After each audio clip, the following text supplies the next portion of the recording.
I am not okay with that happening at all. I love unlocking some new Hunger Games lore. What? He says, I could live 10,000 years and never erase the sight from my memory. That's how I feel reading them. I already know how this is gonna end and I'm trying to brace myself for it. It's the way that I'm only 35 pages in and I'm sitting here trying not to cry. I honestly just feel numb at this point. Guys, I am actually so excited. Oh my gosh, okay. Guess what I just got in the mail?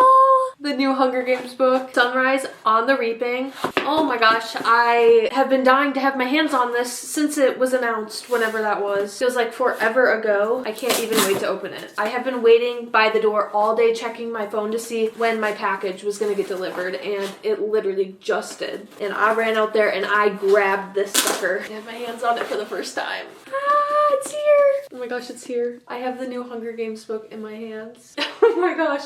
This may sound silly to a lot of people, but I can't even express how much these books mean to me. And I decided I wanted to do a whole reading vlog dedicated to me reading Sunrise on the Reaping for the very first time, because these books have left such a lasting impact on my life. And every time I go back to reconsume the media, whatever format that is, about this story in this world, it like, oh my gosh, it is truly one of those series that altered my brain chemistry. And anyone who knows me in real life knows I never shut up about these books and everything they mean from an entertainment perspective, but also the commentary, because it is a dystopian book at the end of the day. A dystopian book is made to critique things that are happening in the real world, and I could go on and on and on about it. I'm actually shaking. I'm so excited. Oh my god. Yay, I'm so excited. I don't even know how many pages it is, but I would read a 10,000 page book if Suzanne wrote it. So yeah, so this vlog is going to be full of spoilers, okay? I want to put that out there. This is a great vlog if you want to sit and discuss with me if you've already read it, or if you don't want to read it, you're waiting for the movie, whatever it is, and don't have the time to read it. Maybe this vlog will be fun for you. Obviously, it's not going to be the same experience as what it would be to read this book, and I encourage you to go read all of the Hunger Games books, because the movies are incredible, don't get me wrong, but the books are just... they're even better. So, oh my gosh, I don't even know what to say, guys. But anyways, yeah, we're gonna chug through this book. I'm gonna take my time though. I want to enjoy it. I don't know if I will ever, and I felt like this when I read The Ballad of Songbirds and Snakes, is I didn't know if I would ever be able to read another Hunger Games book for the first time again. So I'm treating this as if it is the last one I'll ever get to read, because I don't know if Suzanne will write more or not. We'll have to see. If you don't know, this book is about Hamish Abernathy's games, which we all know Hamish, we love Hamish. He is the mentor of Katniss and Peeta and the victor of the 50th Hunger Games. So this book is about the 50th Hunger Games. They don't talk too much about his games in the movies, but if you read the books, so specifically in Catching Fire, when Katniss is doing research on past victors and how they won their games in preparation for her Quarter Quell, because we remember Katniss and Peeta went into the 75th Hunger Games in Catching Fire. Haymitch was also in a Quarter Quell, the 50th Hunger Games, where they reaped twice as many tributes. So I know what we know from Catching Fire. I know a little bit about the arena. I know how he wins. I know what happens afterwards. And some people may view that as a spoiler, but Suzanne purposely told us that in Catching Fire. So I know what I need to know, okay, going into this. I know the lore, but I'm excited to see the full scope of it. I also used to watch that YouTube video of that it's like a fan film they made of Hamish's games.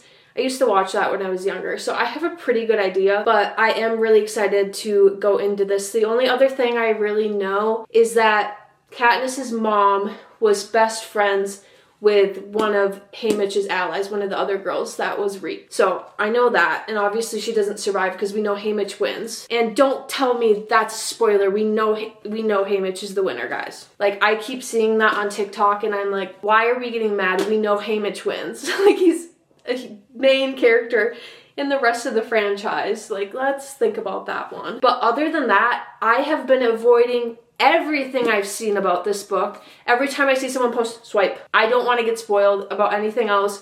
I want to go into it blind. I didn't even read the teaser that came out beforehand because I just wanted to go into it and experience it the way it was intended for the first time. And I could go on and on and on about how much I love Suzanne Collins and how much I appreciate her as an author, because she could milk this series dry. She could write a book about every single character that has been introduced and she would make millions. I mean, who else gets a book deal and a movie deal on the same day? Like, the book was announced, hours later movie announced. No one else gets that, but I respect her so much because she only writes when she has something she wants to talk about, so I'm excited to see what that message is going to be in this book. The little blurb on the back says, when you've been set up to lose everything you love, what is there left to fight for? And I know I'm prepared. I have been mentally preparing myself for months at this point, knowing that this is going to be really heartbreaking, and I don't know if I'm ready for it.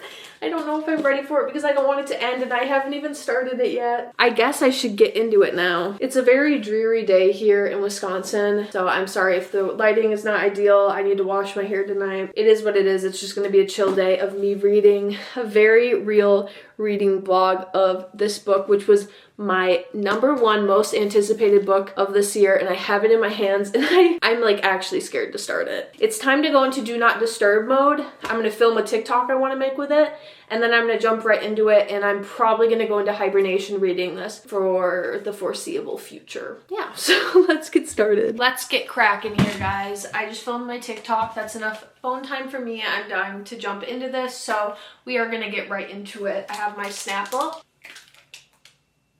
I have to be hydrated for this journey. I have my phone locked away in a drawer. Not that I think I'm gonna be tempted to look at it. Time to take the dust jacket off. I'm so excited. I like actually can't believe that I finally have this book in my hands. Okay guys, the first couple pages here, and then I'll probably do just like status updates throughout it once I find things I want to talk about, and I'm sure there will be lots of things I want to talk about. Something about me is that I'm not personally an annotator when it comes to books. To each their own. I think it's great when people want to do that. I just don't ever take the time to do that, nor really have the desire to do it with most books I read unless it's like a classic or something I'm studying. But other than that, when it comes to just fiction, especially young adult fiction, I never have that desire. But every Hunger Games book, oh my gosh, I like genuinely want to buy a separate copy. I already have 2 copies of each of them, but I want to buy another copy just so I can annotate them, because I have that desire every time I read one of them, because they're so impactful and they are modern day classics. I cannot rave about them enough. They're some of my favorite books of all time, and they will go down in history. Seriously. So these books are a big deal, and I just gotta get into it now. I can't believe it. I just like cannot believe that I finally have this book in my hands and I can read it all right now. I have been waiting so long for this. And again, I know I keep saying it, but I never thought I'd be able to read this. I never thought I'd get to read another Hunger Games book for the first time again. I thought we were done after Ballad, so I don't want to get my hopes up for more books, but you never know. And the other interesting thing about the Hunger Games is that they are easy reads. They're not anything too complex when it comes to the sentence structure, vocabulary, any of that, but they're so impactful, especially reading them as an adult. Part 1 is called The Birthday, which I did see something that, and this was the only spoiler I've got, and it was because it was the sneak peek that they put out, but Haymitch's birthday is reaping day, so every year he has to spend his birthday going through the reaping, because, I mean, he got reaped on his birthday, but he also has to mentor all the kids that get reaped every year and watch them die. So that is already tragic. Like, we are already at a tragic start here. Yeah, literally second sentence is, the upside of being born on reaping day is that you can sleep late on your birthday. It's pretty much downhill from there. Okay, so I'll update you once I'm a bit farther in here.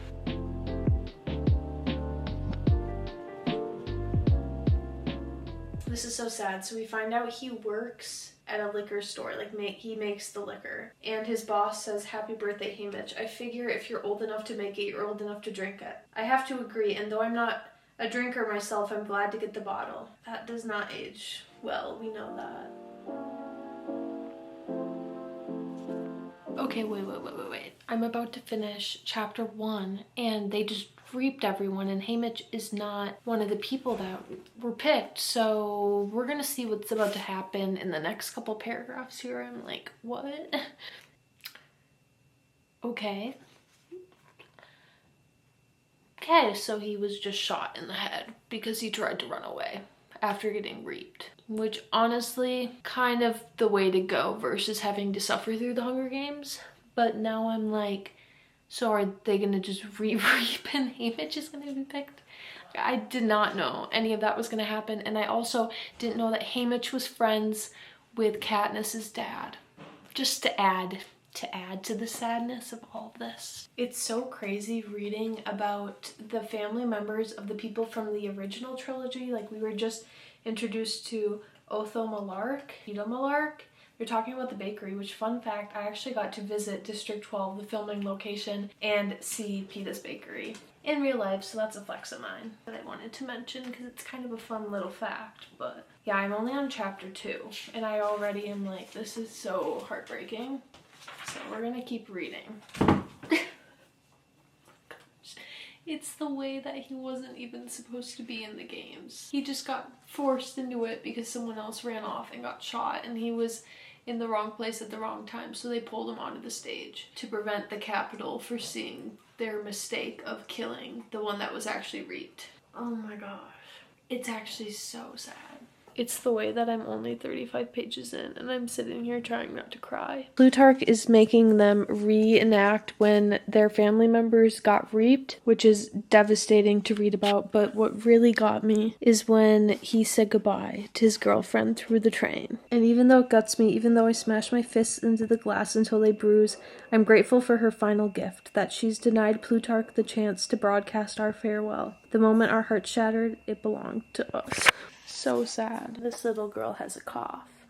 She's just chilling next to me as I read. My little reading buddy. And that girl's also really sweet, and so is that one. I also just need to redo this part quickly. After a while, I slide down the wall, cradling my swollen hands, panting. Pain stabs my chest, and I wonder if a person's heart can really break. Probably. The word broken-hearted has to come from somewhere. I imagine my heart busted into a dozen glassy red pieces, their hard, jagged edges stabbing into my flesh at every beat. It may not be scientific, but it matches what I feel. Part of me thinks I will die right now, bleeding out on the inside, but it isn't going to be that simple. Eventually, my breathing slows and a general despair descends. I will never see Lenora Dove again. Never hear her laugh coming from high above me in the branches. Never feel the warmth of her in my arms as we lay on a bed of pine needles, my lips pressed into the hollow of her neck. Never pull a stray goose feather from her hair or listen to her play the tune box or press my finger into the crease that forms between her eyebrows when she's puzzling out a thought. Never see her face brighten at a bag of gumdrops or a full moon or the sound of me whispering I love you like all fire. It's been taken away. My love, my home, my mom, my sweet little brother. Why did I tell him he's the man of the house now? That wasn't fair.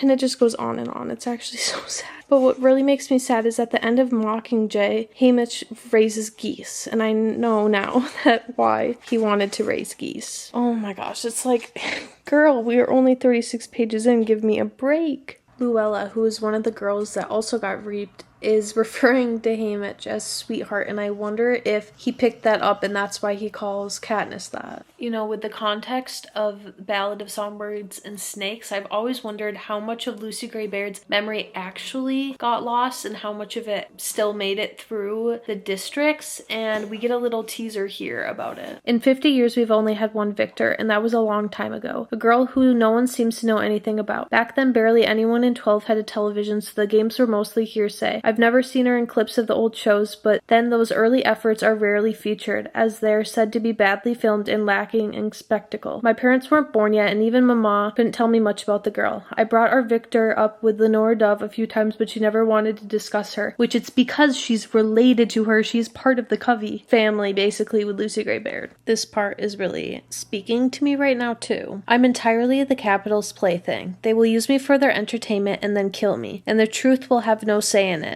Plutarch acts friendly, but his indulgences, my family's goodbyes, his fancy sandwiches, are just a method to manage me, because happy playthings are easier to handle than raging ones. To get his footage, he'll indulge me right into the arena. As if to confirm this, the door to the sitting room bursts open to reveal Tibby, his face aglow with the 16 candles on a giant birthday cake.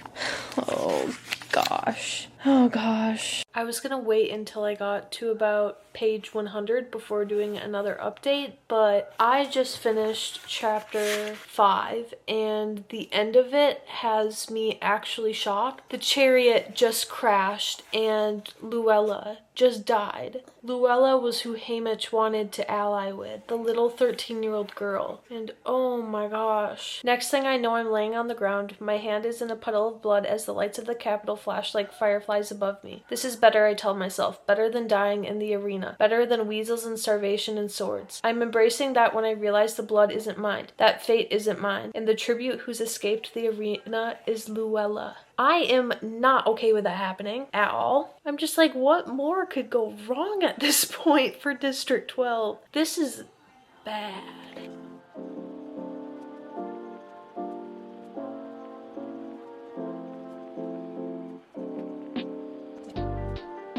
Okay, I am officially to Act 2, The Rascal, which means I am officially a third of the way through the book. The last chapter here leading up to Act 2 was a very pivotal moment, but let's go back farther than that. We got to see Beatty again, which I love Beatty. I wish I had it on video of me finding this out, but when we find out that Beatty's son is in the games and that they purposely reaped him, oh my gosh, it's so terrible. And it was punishment for his rebellion of trying to hack into the Capitol. But what really got me too was President Snow called Haymitch into his office to have a conversation with him, and he's clearly having issues with his poisoning debacle of how he got to power. But basically he says, you are not surviving these games. I will make you die the most painful death. All of your choices from here on out are going to determine how painful your death is going to be, but you will die regardless. And that is the only way that I'm going to keep your family and girlfriend safe. So I'm like, not surprising. I mean, not surprising. We get to hear a little mention of Lucy Gray Baird, him referencing the Covey and what he knows about the Covey, but also we hear Snow lands on top again. It was so smart of her to write Snow's book before writing this one, even though it's out of order of like the whole thing of the games. But yeah, I am probably gonna go to bed here soon, but we've made really good progress tonight and I am dying to see what's gonna happen because the games are about to begin. Good morning. I have to leave here soon. I have about 45 minutes before I have to be gone for the entire day, so I'm gonna sit down and see how much I can get through.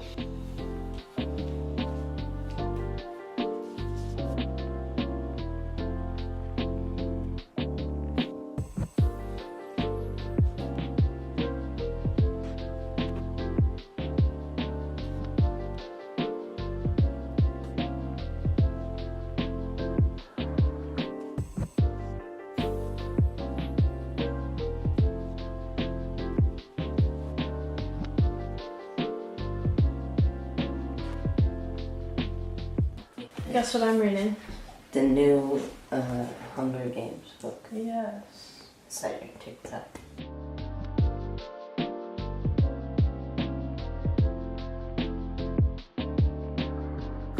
I officially made it to page 200, which I am over halfway done with the book then.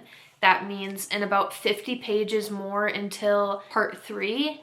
And I'm at the part where the games are going to happen tomorrow, and Beatty and Plutarch are trying to devise a plan to destroy the arena from the inside out using Haymitch and Beatty's son, which is really interesting because obviously that's what happens in Catching Fire. So it's cool to see that Beatty and Plutarch really have been on this rebel plot from the very beginning. I'm really curious to see what's going to happen. It was really sad to see Haymitch's last phone call with Lenore Dove, and it's like, I already know how this is going to end and I'm trying to brace myself for it, and I'm not prepared. But another thing I want to mention is I know a lot of people don't like how long the buildup is until the actual Hunger Games because it's really only less than half of the actual book. But I genuinely enjoy the buildup and like hearing all the strategy talking. I like to see the interviews with Caesar Flickerman. I think that's very interesting. Them all trying to form alliances with each other. And now that Haymitch isn't going to technically ally with them anymore because he has this secret plan, we're gonna see what happens and what gets thrown at him at the arena because he scored a 1, so the game makers hate him and have it out for him. But yeah, let's get into the actual Hunger Games now. Coda, you don't want me to read?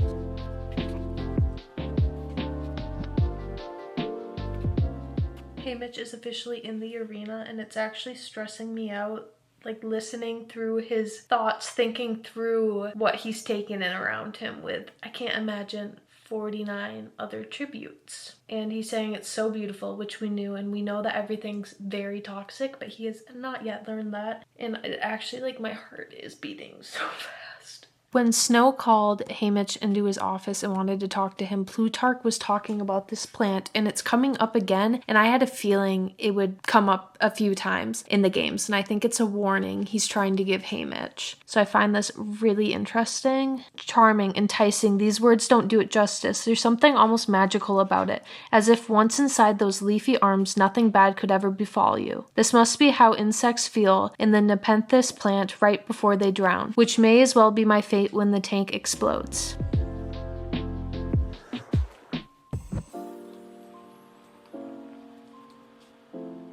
Oh my gosh. Lulu just died because of the flowers. What the heck? Oh my gosh, I was not expecting that at all. Hoping for something better could be dangerous. It could blind me to the reality of my situation. I remember how Mama always said, where there's life, there's hope. But from where I'm sitting, hope seems a lot like white liquor. It can fool you into the short run, but like as not, you'll end up paying for it twice. It reminds me of when President Snow says, hope is the only thing stronger than fear. Okay, I'm about to finish part 2.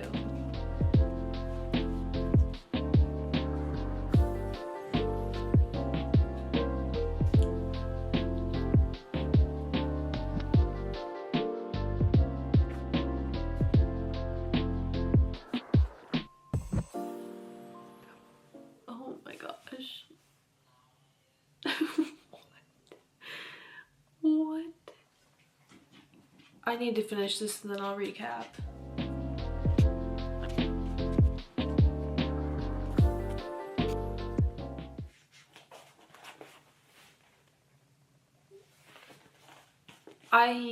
Oh my gosh, that definitely made me almost cry, but I think I'm in more shock than anything right now about what just happened. So basically, there's a bunch of mutts that start attacking Ampert, who is Beatty's son.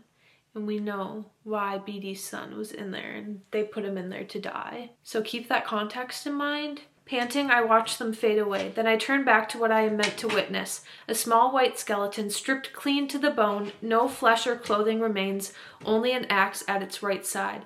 My knife at its left. My lips move, but no sound comes out. Buddy, I stumble forward, spotting his tracker wedged just below his elbow. Oh my gosh. There is no one to comfort, to ease out of this world. Ampert's been swallowed up by the capital, and his coffin will hold only those pearly white bones. A cannon fires. Somewhere, Beatty's heart breaks into fragments so small it can never be repaired. Mine pounds like a drum as a wave of rage surges into it. My head drops back and I emit a howl that bounces off the fake sky and echoes around the arena. I want to kill them all. Snow, the game makers, every person in the capital who has been party to this atrocity. But they are safely out of reach, so I drop my spear, grab the axe, and begin to chop away at the arena, determined to take it apart piece by piece. The trees, the berry, the bushes, the bird's nest, as inhuman sounds roar out of me.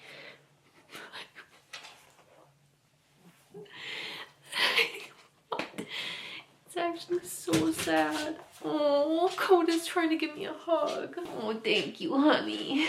Coda's giving me a hug because she knows I'm sad. I know, it's really sad. I know, honey. You're so sweet. This is not okay at all. I need to take a break from it after that. I need to set it down. Today is the day that I will hopefully be finishing this book. I had to set it down after I finished part 2 last night because I honestly was so triggered by what happened, and I kept waking up in the middle of the night and thinking about it, and I truly think when this is adapted into a movie, that is going to be one of the most horrific scenes in the entire franchise to see, just the way it is described in the book.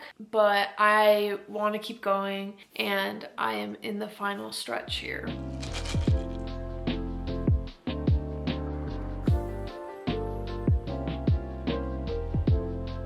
I can barely hear her whisper. One of us has to win this thing. My eyes travel up the long stems to the arrow-shaped leaves, the white petals concealing us from the Capitol cameras. Why's that? I whisper back. One of us has to be the worst victor in history. Tear up their scripts, tear down their celebrations, set fire to the victor's village, refuse to play their game. Reminds me of Pa. Make sure they don't use our blood to paint their posters. Exactly. We'll paint our own posters, and I know just where we can get the paint. In a gesture I remember from the schoolyard long ago, she extends her pinky. Swear it. I encircle it with my own, and our pinkies lock tight. They will never let me be a victor, not after my attempt to break the arena, but I can swear to try to keep her alive. One of us paints the posters. No one ever loved me more. I always hoped I'd look like her one day. Never going to see myself grow old, I guess. Maybe. Oh, no, not after today. She bites her lip. She used to say, I was afraid. It's okay, Maisie, nothing they can take from you is ever worth keeping. I know that song. Lenore Dove sings it. It's a song, Maisie smiles? Well, your gal's full of surprises. Guess she's got the jump on us after all. I made it to page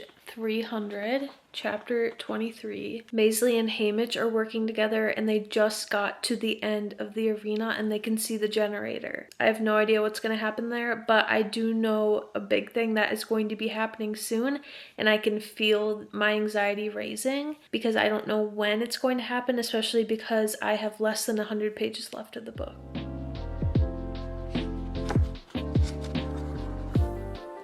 I take it back. Maisie and Hamish just decided to split up, so I know what is coming very, very soon.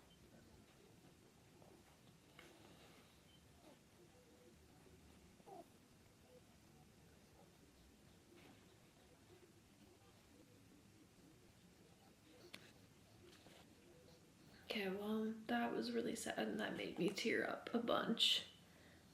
Maisie just died by the pink birds, which we knew that from Catching Fire.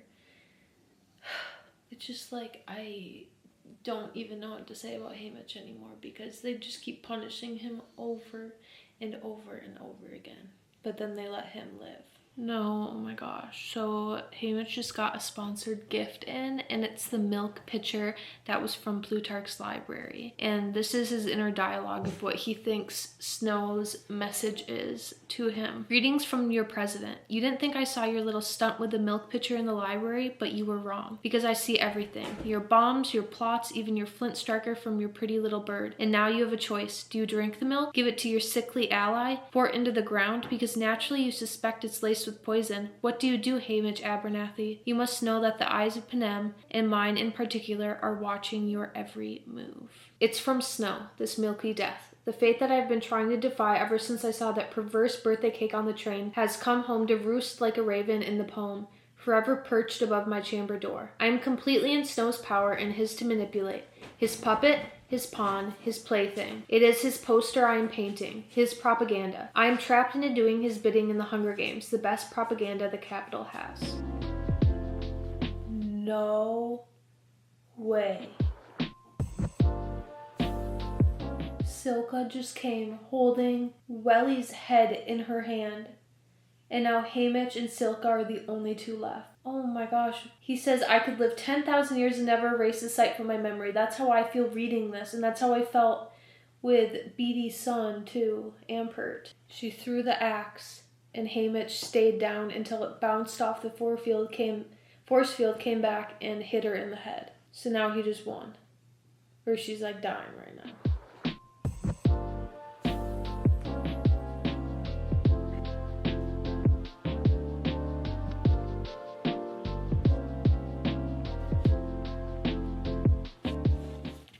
Made it to chapter 25. The games are over, and we still have like 50 more pages left. One evening, a haunting melody weaves through my dreams. I startle from sleep, calling Lenore Dove's name. The television glows. On screen, a girl in a rainbow of ruffles sings a familiar tune with unfamiliar words. She performs on stage with a shabby backdrop before a Capitol audience in old-fashioned clothes. Great Aunt Messalina and Great Uncle Celius would fit right in. Her voice, that accent, the way those fingers command the guitar strings, a Covey girl for sure, but not mine. Could this be District 12's one and only victor? Suddenly, I'm sure she is. No wonder Lenore Dove never wants to talk about her. She knows the story, but it's too secret or perhaps too painful to share with even me. I think about the bits of color Lenore Dove adds to her wardrobe. The bright blue, yellow, and pink. Are they scraps from this girl's dress, a way to keep her memory alive? What color name did this rainbow girl carry to the 10th Hunger Games? What happened to her after? Did she come home? Did she die in the nightmarish lab? What did she do to be erased so completely? Who was the guy she reached out to at the end of her number? Her district partner, possibly, who would have died in the arena. It was someone she cared about from the look of it. Or perhaps it was someone else, someone hosting the show. An earlier Flickerman? They'd be 40 years older now if they're still alive. 40 years, not all that long after the dark days. If District 12's forgotten her, it's unlikely she's remembered here in the capital. No, wait. Someone here remembers the Covey. Someone who knows how they name their babies and love their birds. Intimate, personal knowledge. The information I attributed to Capitol informers could have an entirely different source. I do the math. 58 minus 40, 18. President Snow would have been 18 during the 10th Hunger Games. The Covey girl would have been no older. The curly-headed man in the shadows that she reached out to, was it him? I recall the library, his knowing smirk. Bet I know a thing or two about your dove. Like what? Like she's delightful to look at, swishes around in bright colors, and sings like a mockingjay. You love her, and oh, how she seems to love you. Except sometimes you wonder because her plans don't seem to include you at all. Oh, Lenore Dove, what have I done to you? How will you pay for my surviving the Hunger Games? As I'm reading chapter 25, it really makes me think about the messages that Suzanne Collins is trying to spread throughout these books, and it's so interesting to see how the Capitol controls the narrative of what the citizens, both the people in the districts and the Capitol, and twists the truth, manipulates the truth to fit their agenda, even though that's not what happened in the arena. And we see that all play out when they're doing the recap of the games. Some victors bow, some kneel, but I just stand there trying to read his expression as he approaches and places the crown on my head. Heavy, entrapping. I guess Snow lands on top, I say under the applause. Utterly guilty on all possible counts, I wait his sentence. He merely smiles and says, enjoy your homecoming. I'm on chapter 26, page 347. So close to finishing. Moss said I grabbed the nearest person, one of the Chance girls. No more than 8. Where are they? Where's my family? Terrified, she points at the burning house. Ma and Sid are being burned alive. Oh, I knew it was coming, but I didn't know how. Mitch was just reunited with Lenore Dove. Coda's gonna sit on my lap when I finish this chapter. Oh my gosh. They couldn't even be happy for 2 seconds.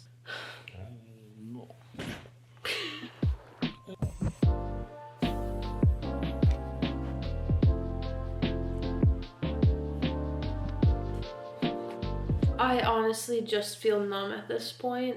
And I don't know if it's because I knew it was coming, because I know the story, or just like tragedy after tragedy after tragedy to the point where I'm just like, I don't even feel anything anymore because all I feel is grief for Haymitch. I think this is the final chapter.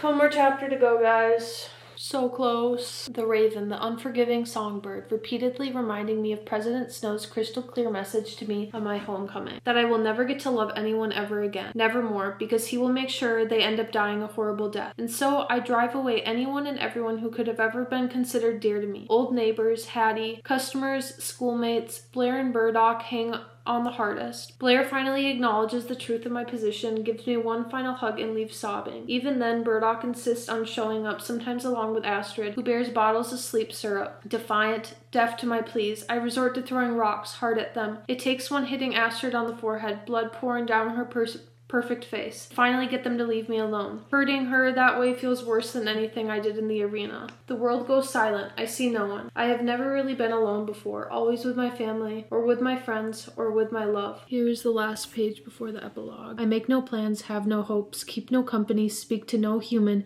except old Bascom Pie when my nepenthe runs low. But I can't say I have no future, because I know that every year for my birthday I will get a new pair of tributes, one girl and one boy, to mentor to their deaths. Another sunrise on the reaping. And when I remember that, I hear Sid's voice, waking me the morning that Raven first tapped on my chamber door. Happy birthday, Haymitch. Time for the epilogue, which I'm like, guys, I can't do this anymore. Oh, and now she's talking about baby Katniss. I know one thing though, the Capitol can never take Lenore Dove from me again. They never really did in the first place. Nothing you can take from me was ever worth keeping, and she is the most precious thing I have ever known. When I tell her that, she always says, I love you like all fire. And I reply, I love you like all fire too. The end. I wanted to take some time away from the book and gather my thoughts, and I was sitting there on the notes on my phone trying to type them out to organize them better, and I'm sitting there and I was starting to cry. So I was like, okay, I should whip out the camera and talk about this a little bit. I just like literally cannot believe what I read, and the more I think about it, the more heartbreaking it is, hence why I keep tearing up. I wrote down this quote of something Plutarch said to Haymitch. You were capable of imagining a different future, and maybe it won't be realized today, maybe not in our lifetime, maybe it will take generations. We're all part of a continuum. Does that make it pointless? And then I was thinking about Haymitch's games, and I was connecting the fact that Haymitch had a flint striker, and that was the spark that symbolized the start of the rebellion. And Katniss was the one that made it catch on fire. And when I thought about that, I was like, oh my gosh. It really gives a whole new meaning to the rest of the books, and especially the Ballad of Songbirds and Snakes too. I didn't realize there would be that much connection. I thought we'd see more connection between Katniss's games and Haymitch, and there definitely was that too. But then I was thinking about the song that Katniss's dad sang at the funeral is the same song Lucy Greybeard was singing at the end of her games, and that is when we realized that she was singing her own funeral song, and we did not know that before. There's a lot I could say on this, but I'm going to try to keep it somewhat brief. Talking about questioning reality, propaganda, truth, and control, I think are what were really hit home in this book. And the other thing that I did not expect to hit me as hard as it was Beetee, Wyrus, and Mags, and the fact that Katniss unknowingly chose that she wanted them as her allies, not knowing what they were a part of in Haymitch's games. And Beetee especially got to me because we did not know he had a wife, we did not know he had a child and an unborn child on the way, and the fact that he was alone in District 13 means that they are dead, and that, oh my gosh, my heart breaks for him. And I've always loved Beetee, but now I just have like, it really has changed my perspective. I love unlocking some new Hunger Games lore. I will be grieving this book for a while. I think it's not going to put me on a slump, but I'm going to be needing to sit and process it a bit more before I can jump into another book. And it was incredible. 5 stars for me. 6-star book. I mean, I expected nothing less, but I am happy that it lived up to my expectations. But I am a bit nervous for this movie to come out. I'm like, is this going to be an R-rated movie? Because the things that were happening was just over and over and over again, and it's no wonder Haymitch is the way he is. And it did not help knowing who was going to die, because I did know that for the most part, but it still was just as shocking and scary, and I have cried a few times reading it. Thank you for coming along this journey with me. And let me know if you have had a chance to read this book so we can discuss further, and I'm sure there will be a lot more thoughts that come to my mind.